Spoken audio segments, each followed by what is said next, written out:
बहुत अच्छा है माहौल भैया, यहाँ पर सब हैं यहाँ पर बस।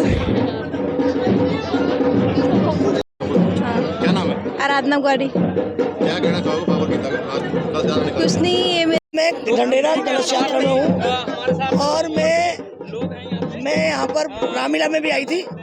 यहाँ 2 रामलीला में आई थी, एक न्यू भारत कॉलोनी, एक दुर्गा कॉलोनी और एक बूचड़ी।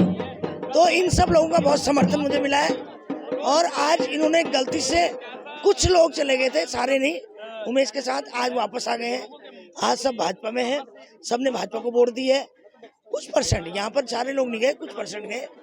और आज उन्होंने सबने भाजपा को समर्थन किया। और मुझे फ़ोन भी आया था चुनाव के दिन, त्रिवेंद्र सिंह रावत जी भाई भी आए थे यहाँ पर, उनसे भी बात कराई मेरी बिल्लू भाई से।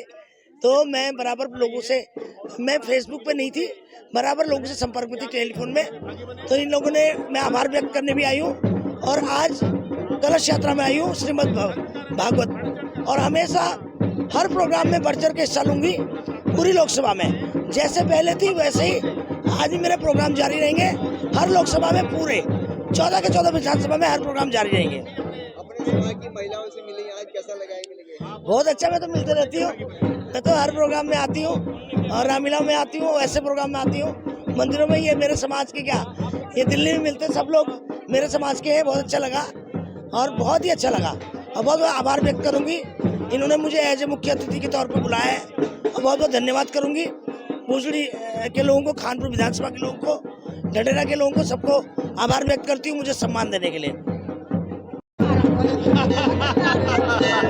आज भगवत कथा का आयोजन है यहाँ पर अशोक नगर के अंदर में, मंदिर के अंदर में। तो हम लोग कलश यात्रा में सम्मिलित होने का मुझे सौभाग्य प्राप्त हुआ है और मैं अपने आप को बहुत भाग्यशाली मानती हूँ कि हमारा जो उत्तराखंड है, हमारे जो पहाड़ी समाज के लोग हैं, सब हमारे साथ में हैं और हम इस कलश यात्रा में सम्मिलित हुए हैं। और मेरी प्रार्थना है आज, क्योंकि आज शनि भगवान का दिन है और मेरी शनि भगवान से भी प्रार्थना है और भगवत कथा जो होगी, मेरी विष्णु भगवान से भी प्रार्थना है, शंकर भगवान से भी प्रार्थना है कि हमारे डिस्ट्रिक्ट हरिद्वार में जो चुनाव हुआ है तो उसमें मतलब त्रिवेंद्र सिंह रावत जी को भारी मतों से आशीर्वाद दें भगवान और वो भारी मतों से जीत के पूरे हरिद्वार का विकास करें जिस तरीके से उन्होंने उत्तराखंड का विकास किया था।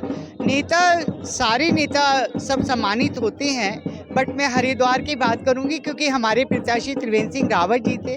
तो त्रिवेंद्र सिंह रावत जी भारी मतों से जीत के जाएं, यही प्रार्थना है हमारी। और सभी के घरों में सुख समृद्धि रहे, जितने भी लोग यहाँ पे सम्मिलित हैं, और सबके घर में खुशहाली आए, सबका परिवार खुशहाल हो।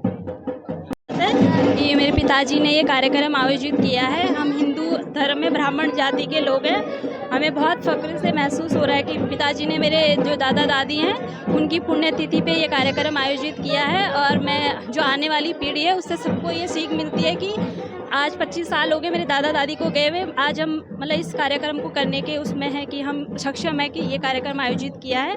तो उसके लिए मैं पिताजी के मतलब बहुत वो हूँ कि मेरे पिताजी ने किया है। हम सब मतलब लड़की, मेरी बुआ, सारी फैमिली को सब साथ मिलके ये कार्यक्रम हमने आयोजित किया है। सारे जो हिंदू समाज है, ज़्यादा से ज़्यादा लोग आएंगे और मैं आशा करती हूँ कि सभी लोग आएंगे। जो लोग मुझे न्यूज़ के द्वारा सुन रहे हैं, आप सब ये अशोकनगर हिमालय पैलेस के पास आके कथा का वो करें, ज्ञान लें और आगे की पीढ़ी को भी इसका अच्छे से लाभ हो कि वो सब भी इस कार्यक्रम को आयोजित करें अपने पितरों के लिए। Thank you. क्या नाम है? आराधना गुआड़ी। क्या कहना चाहोगे बाबा गीता का आज कल ज्यादा निकल? कुछ नहीं, ये मेरे मामा जी लोग हैं और मुझे बहुत अच्छा लग रहा है कि मेरे मामा जी इस पूरा कार्यक्रम का वो कर रहे हैं। बस बहुत अच्छा है माहौल भैया, यहाँ पर सब हैं यहाँ पर बस। धर्म नगरी है और धर्म को लेकर के महिलाएं चलती है, ये सबको पता है, क्योंकि उत्तराखंड भी महिलाओं ने ही लिया था। तो ये जो भी है वो मातृशक्ति का नमन है और उन्हीं को लेकर के हम चल रहे हैं। और इस क्षेत्र के अंदर सुख और समृद्धि आए, उत्तराखंड में सुख और समृद्धि हो, और इसीलिए ये सभी किया जा रहा है। मैं कुलासरी फैमिली जी का और जितने भी यहाँ पे मातृशक्ति हैं, सबका हृदय से नमन है। और आप लोगों का विशेष रूप से जो पत्रकार बंधु, उनका विशेष नमन है, जो इस बात को जनता तक पहुँचा रहे हैं कि धर्म के सिवाय कुछ नहीं होता। मैं सबसे पहले तो बहुत धन्यवाद करूंगा आप सभी मीडिया प्रभारी एवं समस्त कुलाश्री परिवार का एवं जितने भी भक्तगण यहाँ पर आए हैं। और मुझे बहुत अच्छा लग रहा है यहाँ पर ढढेरा में भागवत का मेरा सौभाग्य है, क्योंकि मैं तो वैसे भी 400 कथाएं कर चुका हूँ, पर रुड़की में शायद मेरी पहली कथा है और मैं बहुत प्रसन्न हूँ। और मैं चाहूँगा कि भगवान मेरी कथा से मेरे को जितना भी ज्ञान है, मेरे इस प्रवचनों से लोगों के हृदय में कुछ ज्ञान बैठे और उनके अंदर जो भी कमियां या जो भी अवगुण हैं वो बदलें और वो चेंज हों, है ना। ये मैं चाहूँगा कि भगवान उनके ऊपर कृपा करे, ठाकुर जी कृपा बनाए रखे।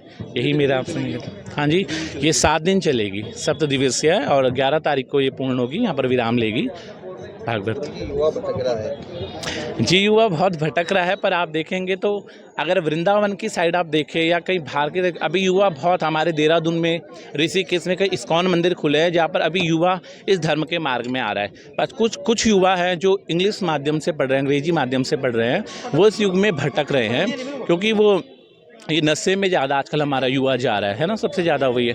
परंतु इसमें कहीं ना कहीं माँ बाप का भी दोष मैं समझता हूँ, जिन्होंने अपने बच्चों को मोबाइल थमा रखे हैं और स्वयं भी मोबाइल पे लगे हुए हैं। क्या कहना चाहेंगे अपने युवाओं जो भटक मैं तो ये कहना चाहूँगा कि कुछ तो माँ बाप को भी ध्यान देना चाहिए अपने बच्चों पर, है ना, उनको इस मोबाइल की दुनिया से दूर के, और बच्चा क्या एक्टिविटी करता है घर से बाहर जाकर, उस पर भी उनको ध्यान रखना चाहिए। और वो अपने बच्चों को धर्म के प्रति जरूर जोड़े। भागवत में केवल माता या पिता ना आए, वो साथ में अपने बच्चों को भी लेकर आए, ताकि कुछ ना कुछ ज्ञान उनके हृदय पर भी जाए और तब जाके हमारा सनातन धर्म उनके अंदर आएगा। धर्म की बात तो बहुत बुरी है, लेकिन गाय अभी छोड़ रहे लोग, क्या कहना चाहिए? जी, गाय का तो देखिए हमारे हिंदू धर्म में अभी भी बहुत बचाव हो रहा है ना। सरकार के माध्यम से भी उनकी बहुत रक्षा हो रही है, और कुछ ना कुछ देखो, सरकार को नहीं, कुछ हमको भी करना पड़ेगा, कुछ ना कुछ समितियां कमेटियां हमको भी बनानी पड़ेगी, जिसके लिए हमें गाय बचाने के लिए आगे आना पड़ेगा। केवल बोलने से या प्रचार करने से नहीं होगा। तो गौ सेवा तो हमें सबको, अभी हम लोग घर में कुत्ता तो सब पाल रहे हैं, पर गाय कोई नहीं पाल रहा है ना। हम जितने भी ग्रामीण लोग हैं, सभी लोग ग्रामीण हैं, अब यहाँ शहरों में आकर हम सब स्टैंडर्ड हो गए हैं। तो कुत्ता पालने को सब शौक रखते हैं, पर गाय पालने को कोई नहीं रखता है। तो मुझे तो लगता है एक ना एक गाय हर घर में होनी चाहिए। अगर हम एक एक गाय भी पालेंगे तो गौ कैसे नहीं बचेगी। और हमें लोग अपनी गायों को पाल के जब वो बूढ़ी हो जाती हैं या किसी काम की नहीं, तो हम उनको कसाईयों में देते हैं, तो कहीं ना कहीं वो गलती हमारी भी है। तो हमारा भी कर्तव्य बनता है कि हम गाय की सेवा करें और उसको बचाएं।